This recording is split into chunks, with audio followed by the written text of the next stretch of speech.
got, here's the interior. Right, close the door so you guys can hear me. So here's the Urus. All right, so check this thing out. We got the Cybertruck. This one looks a lot cleaner than the first one.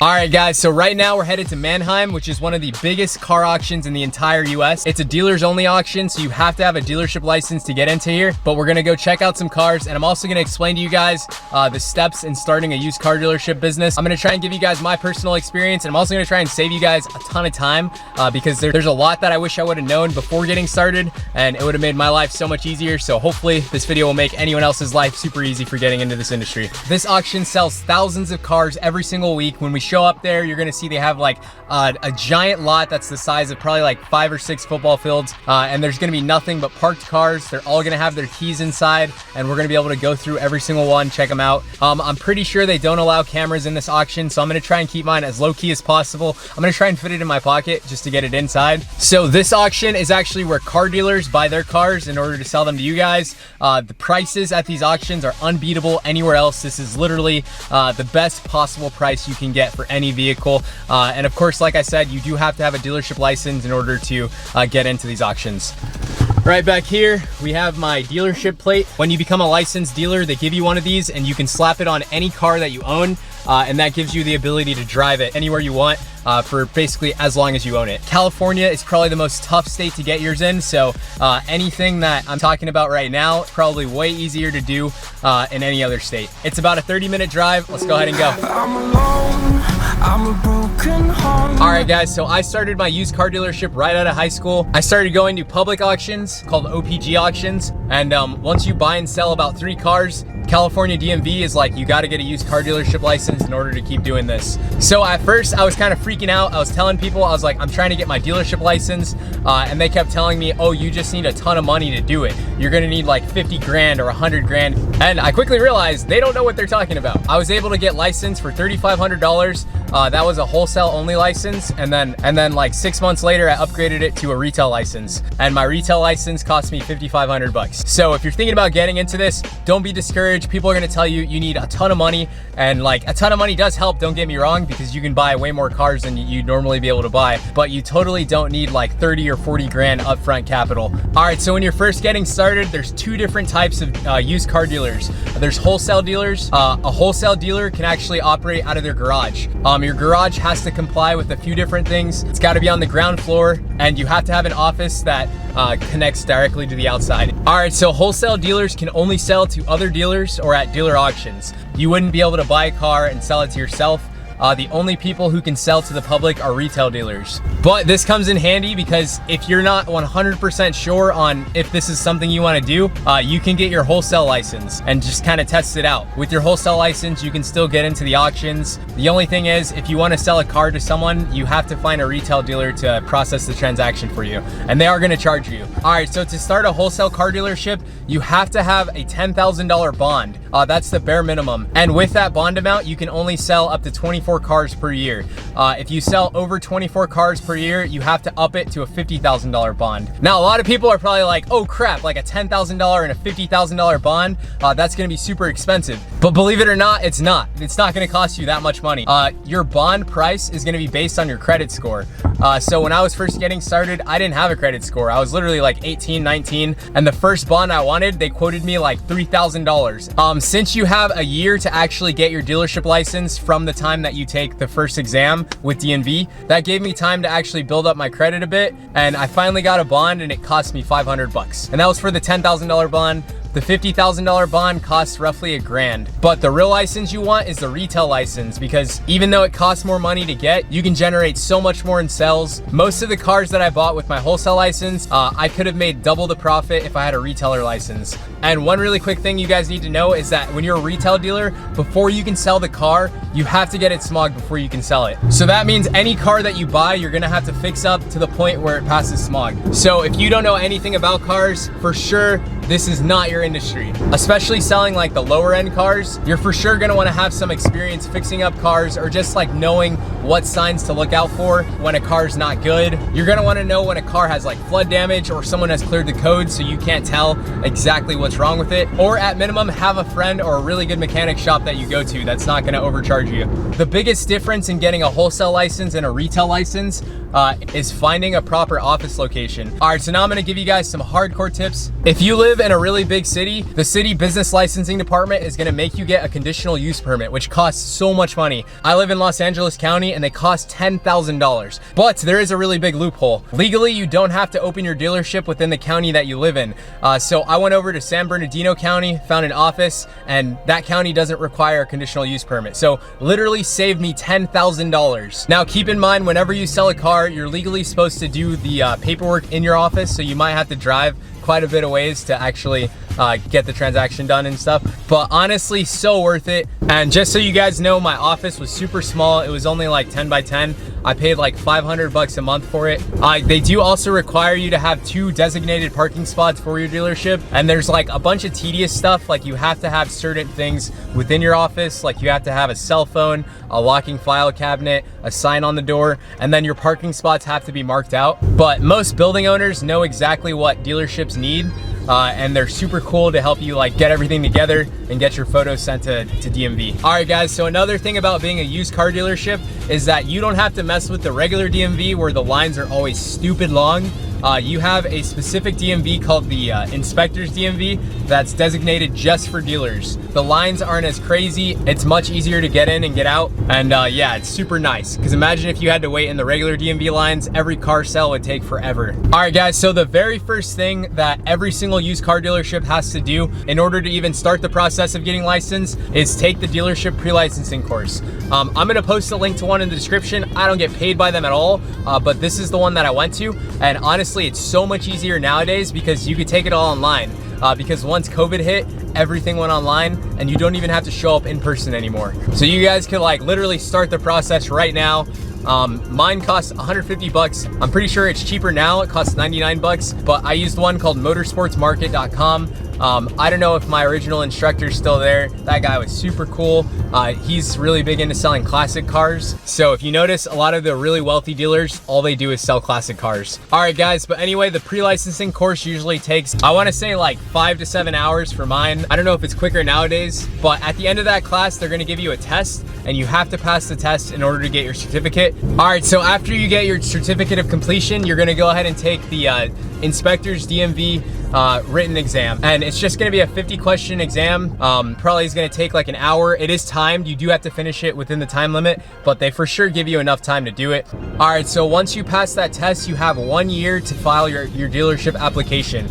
Honestly, it took me 7 months to get everything approved, but that's just because I didn't know anything about city business licenses and all that. So I had to experiment and like try out everything for my first time.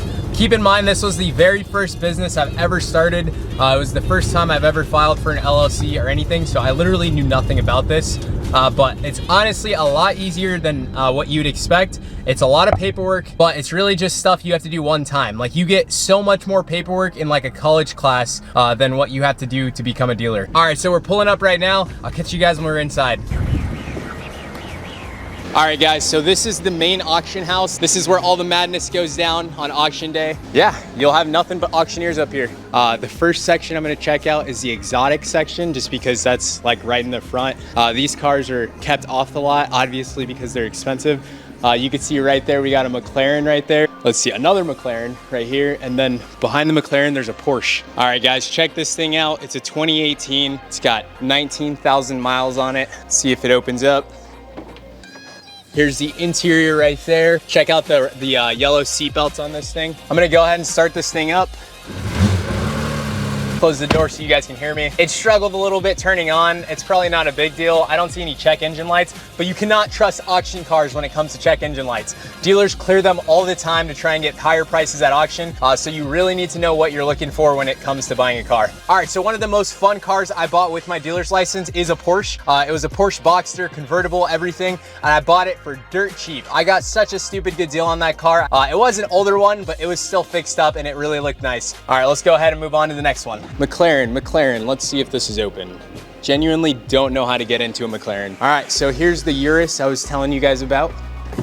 The door's open, we're solid. Throw on the lights so you guys can see me. All right, so check this thing out. Super, super clean in the inside. The outside didn't look so clean, but yeah, the dash definitely looks nice. We got carbon fiber right there. We got the start button right here. Unfortunately, the key's not in this one. For the really nice cars, they go ahead and take the key out and put them behind the desk. You can see the Lamborghini has the little Lamborghini symbol on the ground. Close that back up. We got the Cybertruck right here, and there's a Bentayga, and then another Lamborghini Urus. This one looks a lot cleaner than the first one we just checked out. We're gonna go ahead and head to the main lot. All right, guys, check out this new Tundra we got right here. It's a 2024. It's only got 650 miles on it. Go ahead, pop it open. No. All right, so this one's actually locked. Usually if the car's fairly new, there's really no point in going into it, and people will actually mess it up, so they try and keep it locked up. All right, guys, so now we're in the main lot. This place is giant. If you ever are looking for a car to buy, you definitely want to know exactly which car you're looking for, or at least have an idea of the model cars you're looking for. If not, you're just gonna be lost in a giant jungle. All right, I'm gonna throw you guys in the air and show you guys an upper view of all the cars they have right here. Hopefully you guys can see over the roofs of all of them. And then that way there's just way more. There's no way I'm gonna be able to show you from where I am, but we'll go ahead and walk over there in a bit. All right, so first section we're coming up on is this little truck section. We got a Nissan and a couple Toyotas. Here's another Toyota Tundra. This one's kind of tricked out. I believe there was a huge recall on these trucks within the last couple of weeks, so I'm pretty sure the auctions are gonna be filled with them pretty soon. All right, so I know you guys can't hear it, but this thing's got a pretty sweet exhaust, but it's a V6 and we don't buy V6 pickups, all right? Here's what the interior looks like, just in case you guys were wondering, and let's go. All right, so we're coming up on a lineup of Toyota 4Runners. Here's the first one, 2022. 34,000 miles on it. I'm not gonna sit inside, but I'll open it for you guys. Check out this Camaro right here, 2018, 35,000 miles. Someone done put a carbon fiber hood on this. Looks really nice. Go ahead, check this out. Yo, someone tinted the windows so dark. It smells so good in here, I'm not gonna lie. Oh, besides this, I don't know what this is. That's gross. All right, let's go ahead, start this thing up and see if it starts. Oh my gosh, that sounded so nice. I'm gonna go ahead and restart this thing, throw the mic out there. Oh, and look at that, right behind it, there's a Corvette. All right, guys, I'm gonna let this thing warm up so I can rev the crap out of it. I'm sure my male audience will appreciate it. All right, so while that's warming up, let's go ahead and check out this Corvette here. Pop this thing open. All right, so this is a 2014 and it's got 55,000 miles on it. I don't need to start this one, so I'm not gonna do that. Let me give you guys a view of the entire car, that way you can see it. All right, I'll rev it up a little bit. All right, so that thing sounds nice. I've definitely heard better, but it's got a pretty decent exhaust. There's a lot of lag though when you hit the gas pedal, so don't know what that's about. All right, so just so you guys know, the viewing days like this are just for the dealers to go ahead and check out the cars. It gives you the time to go inside each car that you were thinking about buying, and yeah, see if you want to buy it, see if it's a good car. That's why they keep the keys inside. Like, it's really hard to check out cars when the auction's going on, just because it's so chaotic. They have so many moving pieces at the same time. All right, we're coming up on a Ford Raptor. Check this thing out. All right, so I like the spec on this. It's a 2022. It's got 34,000 miles on it, and it's royal blue. It looks really, really nice. Oh, there's even another one up there, so I might check out that one too. Let's go in this one. Oh, what? It doesn't start. All right, so when a car doesn't start, you can usually just find a tech running around. He'll jump it for you, and yeah, it's not a problem. It's because most of these cars have probably just been sitting on a lot for a couple of weeks, or maybe even a couple of months. I'm not gonna run and find a tech just because I'm not that invested, but yeah, these things are nice. I definitely want a Ford Raptor one day. Close this back up. Let's go check out the other one that's right up here. All right, so this one's a 2024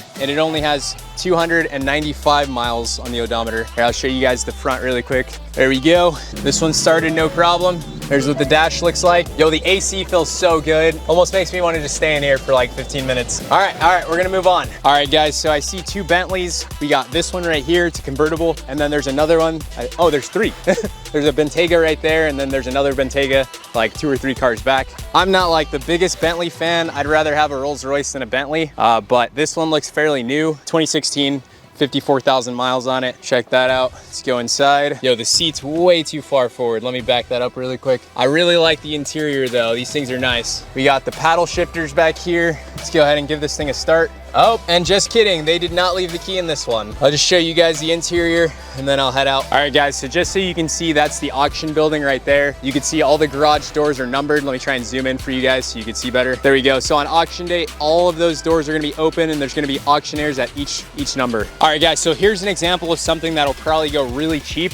It's a 2000 Nissan Pathfinder with 168,000 miles on it. I wouldn't be surprised if this went for like under a grand. Here's a 2019 Range Rover, 50,000 miles on it. Pop this open, let's see. Oh, it smells so good in here. Oh, my bad. This is actually a Land Rover, not a Range Rover. My bad, my bad. All right, so check out this 2018 STI, 75,000 miles on it. Let's go ahead and pop this thing open. It's not too clean on the outside, but I bet it still runs fine. First thing I notice, all of this is taken apart. Probably just needs a new panel right there. Stick shift. Oh, it looks like someone left something in it. I don't know what that is. If you know what that does, drop it down in the comments. Let me know. CS X3. All right, guys, so we're leaving the auction right now. Only looked at a few cars. I have a bunch of stuff I gotta get done. Anyway, I hope this video inspired you. I hope it like showed you that most people don't know what they're talking about when they tell you you can't do something, because you can, you just gotta figure out how to do it. All right, so I just wanna be clear. I'm by no means promising you're gonna make money if you get into this industry. I just wanna be clear about that. It's not easy. Honestly, becoming a car dealer is so intense. There's so much research involved. You have to constantly be going to different auctions, checking out every single vehicle before you buy it. And if you don't know what you're doing, you can honestly screw yourself really, really bad. So don't just jump into this industry if you know nothing. Like, you wanna make sure that you're calculated about it and you know that if you do buy a bad car, it's not gonna take you out of business. Also, you're really gonna wanna make friends with like an auto body shop or a smog guy. That'll help you out a lot.